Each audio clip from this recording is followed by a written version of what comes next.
What is going to happen, everybody? It's your boy Toxie Boyo, and we're going to be reacting to another death battle today. I have a huge backlog of these that I need to get around to. It's been a little while. The last one we did was Madara versus Aizen. This time we're doing Omni-Man versus Homelander. Um,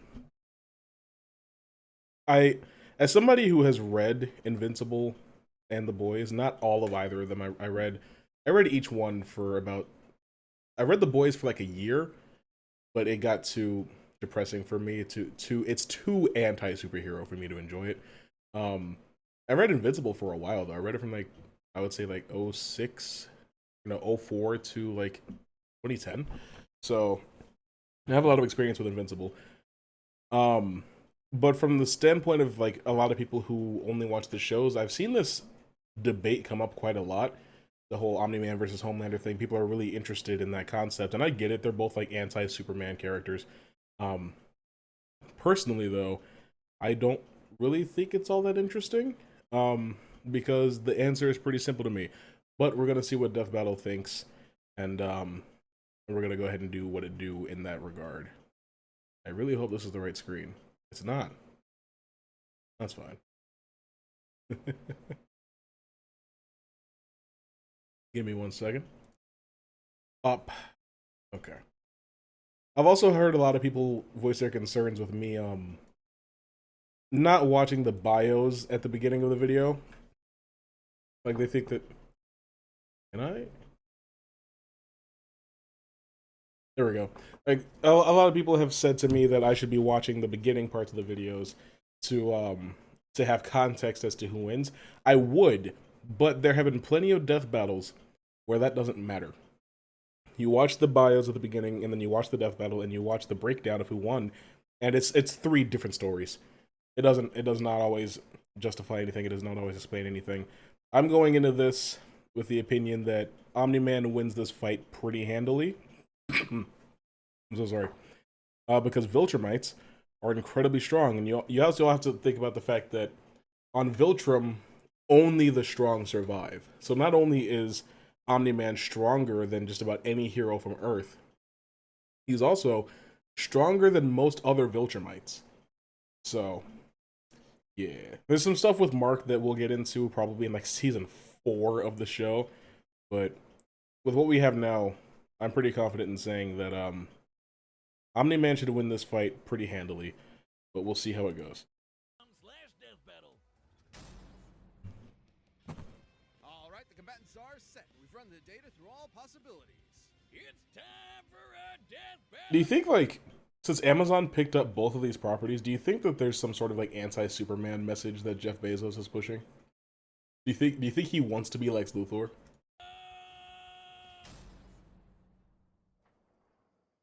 What do we got here? 2D animation? I don't really do that a whole lot. That's a good looking Omni-Man. Howdy, neighbor. Coco? It's warm. You know, Nolan, Homelander is more than just a superhero.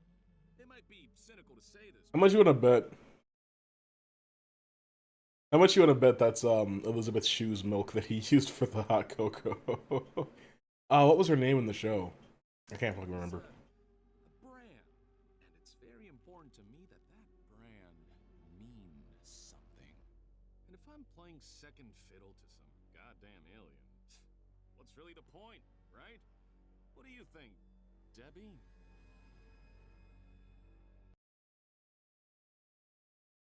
What the fuck? I like this so far though. This is actually like written really well to who Homelander is, at least in the show, not so much the comics, because if you think Homelander in the show is a lot, in the comics he's so much worse. Aw, she's shy. So do we have an But yeah, this is fuck out of my country? yeah, this is definitely Amazon Homelander. I like it. I'm going to feed you your own heart. That's Amazon Omni-Man. Shit. That was a great line. I'm sure they could get J.K. Simmons for this, right? I don't know. He's probably busy. Oh my gosh, seems about right. Country? Seriously? I'm not here for your country. See, I wish they would do more of this and less of that weird, like, pixel art animation. And I know that it takes longer, but maybe that's a good thing. You know, there doesn't need to be a death battle, like, every week or every 2 weeks. But if the channel was still... Mini rant. If the channel was still called Screw Attack, there could be so much other content on the channel in between death battles. I get it. Death Battle became, like, the focal point of the channel. A lot of people started watching more Death Battle than any of the other Screw Attack content that was coming out. But Screw Attack built careers on YouTube. The AVGN would not be where he's at without Screw Attack. It's just like, I just want Screw Attack back, man. That's all. Yep. Plane. Nice. Okay. That is a pretty big distinction between the two of them, is that Homelander has heat vision. But, yeah, Omni-Man's dealt with heat vision before. It's not...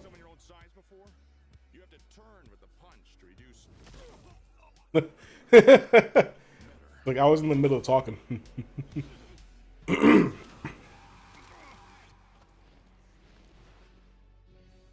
That makes sense.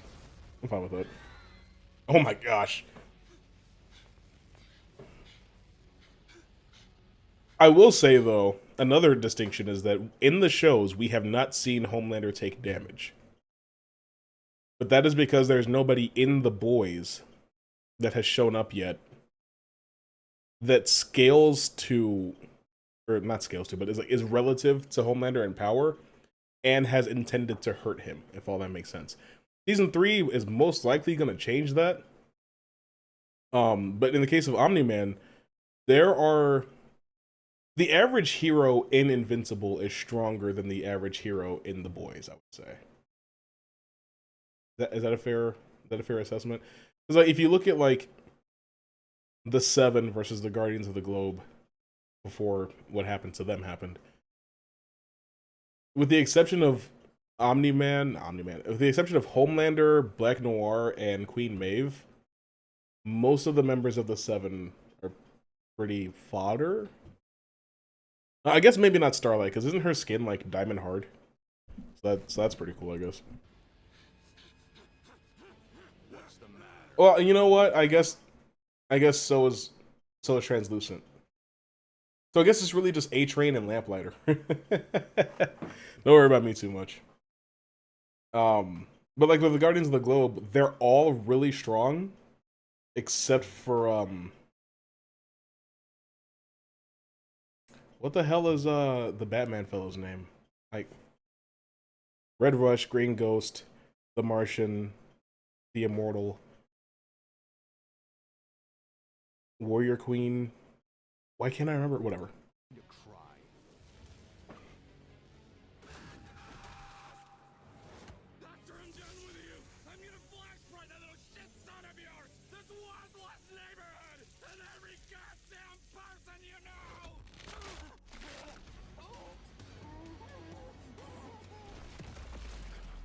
Yeah. Remember what I promised you. Hell yeah. Now swallow. Oh my gosh. Merry Christmas. I was gonna say, like, that heat vision directly to the face would definitely damage Omni-Man, but I don't know how bad it would hurt him. It sure seems like he was working out some aggression there. Despite Homelander's dominance within the world of the boys, he's a big... Let's see, Omni-Man is 7.2 billion times faster, 60 billion times stronger, has a healing factor, superior flight ability. Homelander counters Omni-Man's flight by attacking Equilibrium. Slightly more variety in abilities, has little means of a killing blow, much less experience in taking. Yeah, that's the thing, is like nobody can challenge Homelander. So like in a fight, he's not used to getting hit and feeling it, right? He doesn't have like traditional combat training or anything like that. 7.2 billion times faster though, that's kind of crazy. Omni-Man, when it comes to like Superman parody characters, Omni-Man is in the top 3 strongest. I would say the top 3 in order is Metro Man from Megamind, Omni-Man, and then Hyperion. Towards the back half of or from what I could tell towards the back half of Invincible, I have not finished reading Invincible, but Viltrumite scaling gets pretty crazy. 7.2 billion times faster. I don't know about that. Because his speed is still not relative to Superman. He's still considerably slower and considerably weaker. 60 billion times stronger. That's fucking crazy. Wow. Anyway. In a small pond, relatively speaking. Homelander can move faster than sound, while Omni-Man can move faster than light. Homelander can survive a nuke, while Omni-Man can shatter the moon twice over. Yes. To be fair, Homelander did have a couple of abilities Omni-Man didn't, like his heat vision. And while Viltrumite healing factors have failed against continuous exposure to the heat of stars, that still took quite a bit of time. Yeah. There's no reason to think Homelander's heat vision was anywhere near that hot. Hell, Nolan's tanked heat vision from the superhero Mean Supreme before. Yes. Who can vaporize people in an instant. Even if it was hot enough, Omni-Man's superior speed would cut him off before he could do any lasting damage. Similarly, despite being able to disrupt his equilibrium with his supersonic screaming, Homelander wasn't strong enough to capitalize on it in any meaningful way. Plus, while Homelander is pretty devious when the He hasn't really done any of that in the show, that I can remember at least. Conquering worlds for thousands of years. He comes from a warrior culture based on fighting. Exactly. Homelander, on the other hand, comes from a test tube and never had to push himself as a fighter because he was always so much stronger than everyone else. And that's the key difference between them. One is a warrior, and the other is a bully. Homelander was never going to give up easy, but Omni-Man's skill, power, and Viltrumite heritage earned him the win. When it comes to Superman knockout, that's a really agreeable death battle. I have no problems with that. Good job. Good job, used to be Square Attack. Let me know in the comments what you thought of the death battle, if you agree or disagree with the winner, and what other death battles you would like to see me react to. There's a lot of these where I don't have a whole lot of knowledge on both characters, but this is one where I knew a pretty good amount going in. Similarly to like Madara and Aizen, Batman and Iron Man, I usually know a pretty good amount, but sometimes not so much. That being said, though, that's everything I have for you guys today. If you liked what you see here and you want to see more, go ahead and click somewhere on the screen. I'll take you to another video of mine, and I'll see you in the next one.